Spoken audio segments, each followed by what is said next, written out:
Welcome. I guess the first YouTube video. I'm just going to be trying a bunch of stuff out. I'm still trying to figure out how I'm going to do a podcast or when I'm going to do it.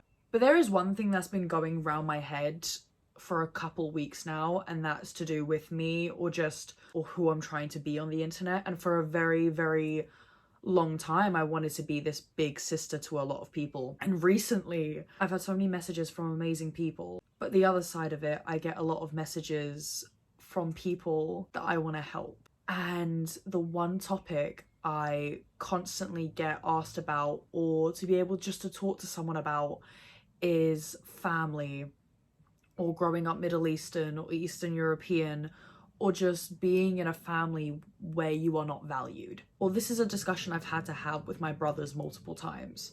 Because as a woman, you get told certain things, you get praised, but especially for men, you don't. Or just anyone else that needs to hear it. You are worth something. Academic validation, physical validation, emotional, mental, doesn't matter what it is, no one else can give you what you need. You can beg and beg and beg and hope that someone would finally accept you for who you are, especially your parents, but they will not. It will be a long, long process. My brother and me used to fight all the time because he always hoped to have the relationship that I have with my father.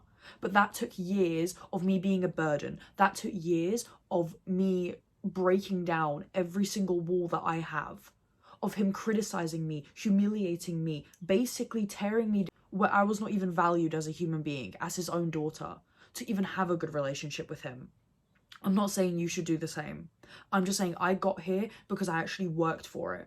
You can't wake up one day and try to be friends with someone on a certain level, especially a parent, when they are an immigrant, or they've been brought up a certain way, or they are older than you, because they won't value you as a human being. You have to learn their respect. You can't just wake up one day and be like, I want to be best friends with you. No, that's not going to happen. The other issue is you don't need that. The issue is a lot of people genuinely pine over this feeling. The one thing I realized growing up is there will always be people that will keep pining and looking for validation through love. It doesn't matter if it's from a family member, a partner, a wife, a husband, a brother, a sister. It does not matter. We will keep craving it. It is biologically embedded in us. It is a need. It is not a want as a human being. Why has society told us it is a want? Who decided that? You to be appreciated, to have affection shown for you, to you. Who decided that is a want? That is a need. Something about me. It used to be people where they have been emotionally and mentally abused for so long, which in your standard you might not even call abuse, but it is. Where you've been silenced to the point where you are emotionally unavailable. And I know for myself that is the case. You're not allowed to show emotion, you're not allowed to feel something, but it is normal human tendency to feel something so deeply to the point where you feel like crying, or anger, or love, or pure happiness. No matter what it is, you are allowed to feel feelings. No matter what gender you are, no matter what age you are, no matter what you do in your life or who you are, don't let anyone else invalidate your feelings, because no one can tell you how to feel. No one can tell you how to act. No one can tell you who you are supposed to be. And one issue in Eastern European culture, especially any Middle Eastern culture, is our parents give us life, expect the world from us, or expect us to be molded into this perfect little child that they've imagined in their heads. But as soon as you start derailing from that, you're a disappointment, you're a failure. And then most of us try to gain their love through academic validation, physical validation, mental validation. A PhD is not going to give you love. When a Middle Eastern girl, or especially a girl in this society now day and age, when they are born, it's like we have a timer on us. And a lot of people don't understand what I mean by that. And I don't mean like a biological clock.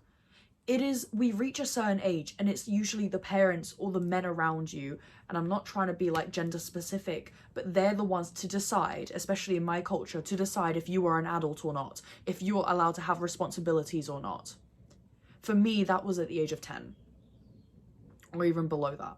And it was decided upon me that now I am a woman. I don't receive my father's love anymore. I have to work for everything I have. My responsibilities is not as a child or as a daughter anymore, it's as a mother. But no one talks about how damaging that can be to someone. You are a child. You are not a burden. You are not worthless.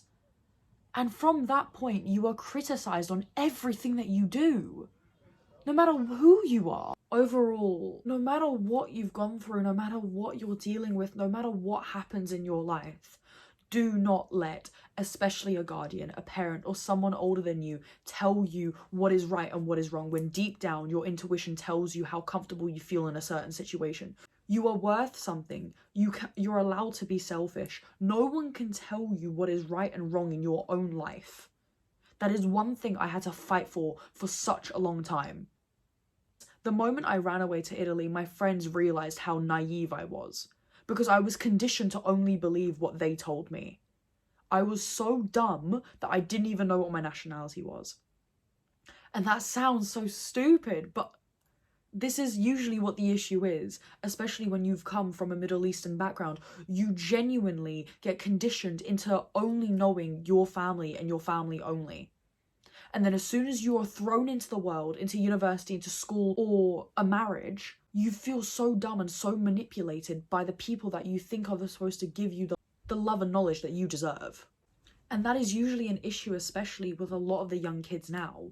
We've been conditioned by society to constantly be in a community, either friends or school or family or hobbies, that when you finally move out and live by yourself or go off to uni, you feel a sense of loneliness because you don't have a community anymore. You've been thrown into the wild.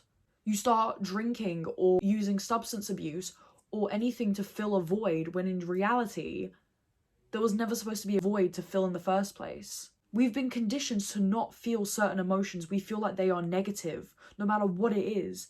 Anger, sadness, depressed, happy, love, no matter what it is. Why is it always turned negative? You're allowed to feel these things. There is a beauty in feeling anything and everything that you want.